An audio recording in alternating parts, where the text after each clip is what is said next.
Hey guys, welcome back to our channel. Today in this video, I'm going to show you how to fix violation error in your Chrome.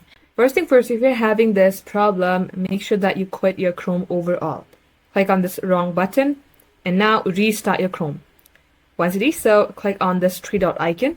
Scroll all the way below, select settings. From your left hand side, scroll all the way below, select about Chrome, and if you see any updation available for Chrome, click onto it. In my case, my Chrome is up to date.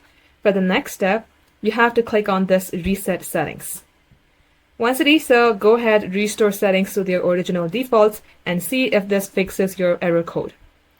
Now once you do so, for the last step, head over to privacy and security. Select delete browsing data.